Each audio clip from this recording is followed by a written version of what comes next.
There we go. I'm going to turn that just a smidge. Ah, good. Appropriate social distancing. Oh, I guess I could move over my more, mask couldn't at I? you.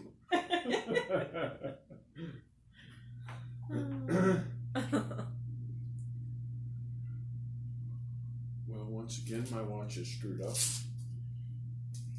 I need to just break down and get a new one.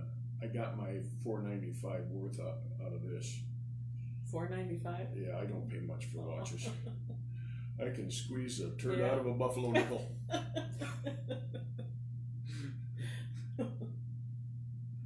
Hey, it's 1 o'clock. Got anybody here yet? I can't tell. My eyes aren't that good. No, it doesn't look like it.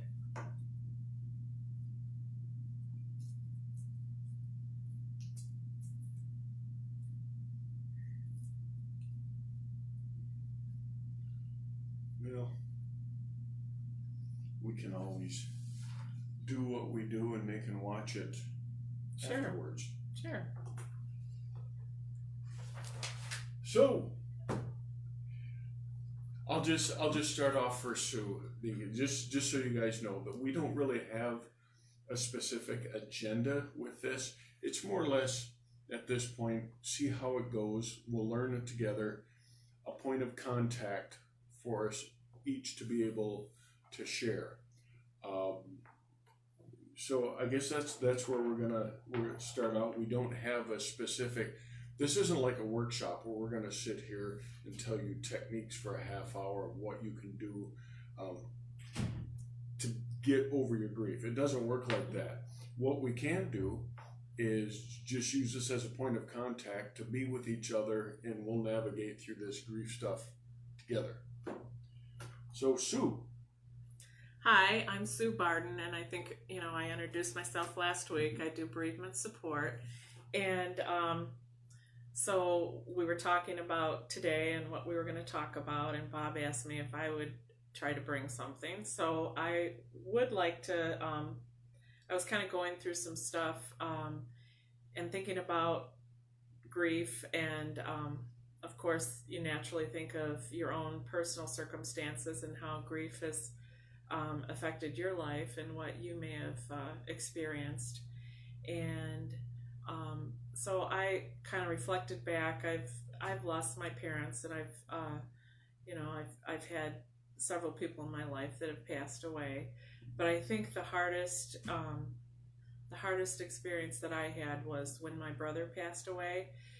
That was not a illness. That was by way of a car accident, an automobile accident. So he was here one day and gone the next, and there was no preparation. Not that, when you have a sick family member, that doesn't necessarily make it any easier. I'm not minimizing that at all. But for my personal situation, my brother was 38 years old, I believe, and he was killed in a car accident. I was working here at the time, and so that week after he passed away, we had to, plan a funeral and do all the things that you do. And I got through that week kind of in autopilot, just doing what I had to do. I'm the oldest, and my mother's deceased, and my dad was elderly, so it was kind of up to myself and my niece, my brother's daughter, to plan a funeral and get everything in order. And so we did that, and that week I don't believe I really even cried, other than maybe just got a little tearful, but there wasn't any real crying. I couldn't allow myself to be anything. I just went through the motions of what I was supposed to do. And then the following week, I went back to work. And I remember going back to work, and at the time I was seeing patients, and between each patient, as I was driving to the next home, I would have a meltdown. And then there were times when I was actually, struggling just to be in a patient's home and try to carry on a normal conversation, because I was overcome with this horrible feeling, like I couldn't even catch my breath sometimes. And it was something that went on for 2 years, and it was very, very difficult. The flashbacks and the things that I had to keep going over in my mind, trying to process, why this happened, why did it have to be him, why, all that type of thing that you go through when you're grieving for somebody. And at one point I was talking to one of our nurses, and she said, I was working for home care, and she said, why don't you, we were in another building and hospice was on the second floor, and she said, why don't you go up and speak to somebody in hospice? And I said, well, my brother didn't die in hospice. He wasn't terminally ill. He just died suddenly. And she said, but they have grief support there, and they will, they're here for the community, and, you are definitely a candidate for grief support. So I went up the stairs and went into the person who was the grief counselor at the time, one of the grief counselor's offices, and she asked me why I was there, and from that point on I couldn't even speak. I was crying so hard, I couldn't even get the words out. The poor woman probably, I think she had to just kind of piece it together and figure it out. But I continued, her name was Mary, I continued to see Mary for a year, and she helped me get through it. And I think that oftentimes we feel that we have to struggle through this all by ourselves. We have to be strong, and we have to just pick up the torch and carry it and deal with it. And as Bob said last week, we all experience grief in our lives. There's not anybody that's going to escape that. We're all going to lose, and we're going to, grieve for the people that we love. And I think it's really important to reach out and to ask for help when those times come, when you feel like you don't know if you can even face another day, because the hurt in your heart is so deep. I was looking at an analogy that, about grief, that I think that oftentimes, it's even hard to put into words to other people how you feel. And there's this thing called the ball and the box, and I don't know if you can see this, but there's a ball, and it's in a box, and there's a button. The ball represents grief, and the button represents pain. And so when we first lose a loved one, there's this great big ball, and it's sitting on the pain button, and it doesn't seem like it ever moves. Like you can kind of push it away, but it's just there, and it's right there, and the pain is so deep and so hard and so hurtful. And then fortunately, as time goes on, and it's different for everybody, some people are able to process things and move on in months. Some people, it takes a year. Some people, it takes longer. But eventually, that ball begins to shrink. And it's not that the loss is, the significance of the loss is any less. It's always going to be, it's always going to be there. And it's always going to, come up once in a while. But eventually the ball becomes smaller, and it doesn't hit that pain button quite as often. And with time, it becomes smaller. And, you begin to feel like you can deal with things again. But it does take time. And there's no shame in asking for any type of help or support. It's what we're here for. And we would love to be here for you if you, need that. We have a chaplain, Bob, that can come to your home or call. We have 2 social workers that are available to make visits. They're great too, Monica and Brianna. So at any point in time, we want you to feel that you are, supported.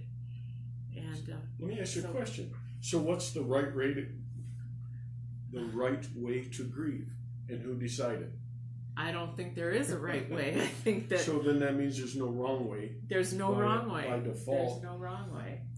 I know we get, and I'm guilty of this, we get judgmental with people who maybe we're familiar with, or we think they should be stronger than what they are, and we try to get them to move on. The fact is, we're all going to go through these things so different at our own pace. Someone said, time heals all wounds. That may be true, but healing takes time. Mm-hmm. So, just like they probably advised you with your brother and whatever kind of the situation is for grief, give yourself a break. Give yourself some credit, because you may go through times where you feel guilty because you don't feel like you're grieving enough. I don't even feel like I'm tearful enough. You know what? When your body or when your mind is ready, you'll go through what you need to go through. So just allow yourself. Mm-hmm. Don't try to speed it or to hold it back or to deny it. So I'm sorry I interrupted you. No, that's okay. I agree, and I think that we all do grieve differently. We all we take it's different for everybody, the time factor, and the time factor is different depending on the death, the loved one that passed. I think for me, my mom passed away. It took a while. That was difficult too, but it took longer with my brother, and I think it was because he was young and I wasn't expecting it, and I didn't get to say goodbye, and there was so many unresolved issues that I could not, it was hard for me to process. I remember one day when I was seeing Mary, she gave me a tennis racket and she said, "I feel that you're very angry and I want you to hit this couch with a tennis racket." And I'm like, I am not doing that. That's silly. And she said, "No, I think that you'll find it liberating." Well, I did it. And at first I felt pretty inhibited and like, this is stupid. But pretty soon I was beating that couch like you wouldn't believe, and saying things that, just the anger was coming out, and why did this happen, and why couldn't I say goodbye, and why. But it all takes time, and you have to process it through your mind, how you have to come to a point in time where you can accept that maybe you didn't get to say goodbye, maybe you didn't get to do that last thing that you were going to do, but the wonderful thing is that the memories are going to be there always. Nobody can take that away. The memories are always going to be there, and whatever that person added to your life is always going to be there. And I think that that's something that I'll always carry with me, what my brother meant to me,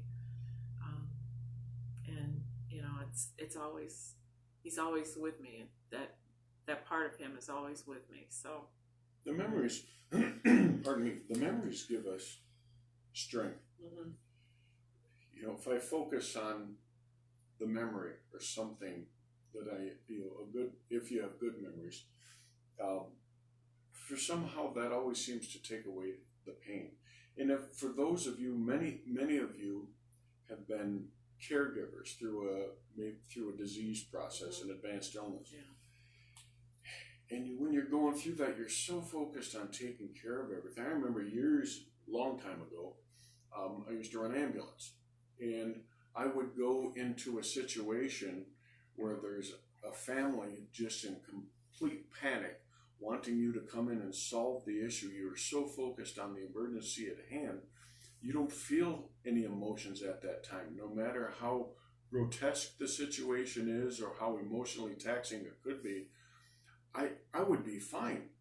For some reason, when I'm out of that situation, sometimes the next day I'd have a complete meltdown because then I've allowed those walls of defense to come down and the feelings would overwhelm me. And I know as caregivers that happens. You're so focused on I've got to take care of this person, and you're hypersensitive to meet all those needs. And you know, when you get by yourself sometime and the situation is maybe that part of it is winded down, then all of a sudden this flood of emotion comes in that you weren't expecting or weren't prepared for. I'd like to leave you with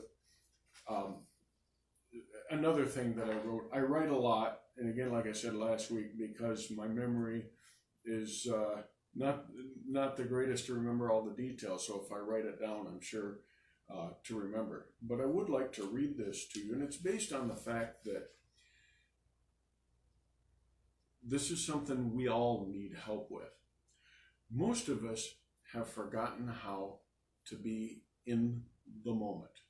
We've forgotten how to be in the present. 50% of the time, we're worried about what's going to happen. What's going to happen later today? I have to do this. So that's where our mind is. Or what's already happened. And we're focused on that and focused on the loss. For self-healing, for self-help, you have to find a way to begin to focus on the moment that you're in right now, because that's your moment. Let me read this. And I titled it This Very Moment. A while back, I had walked down to the river near my home just to look at the water. There's something about the water that brings me a sense of calm. At some point, though, I took my eyes off the water and I started looking at the houses that were lined along its edge. Pardon me. And I thought of the amount of money it takes to own property along this particular river.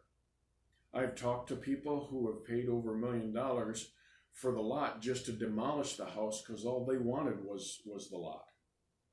And then I started to feel jealous because this realistically is never going to be me. I love this river as much, if not more, than they did. Why is it that I'll never be able to afford a home in the place that I really love and appreciate? Then I heard myself and I realized that my attitude was ruining my experience. I literally said out loud to myself, Bob, right now you are standing in one of the most beautiful places in the world, and you are letting what may or may never happen rip you off from this very moment. My Lord, how many times I've done just that, worry about things that right now I have no control over.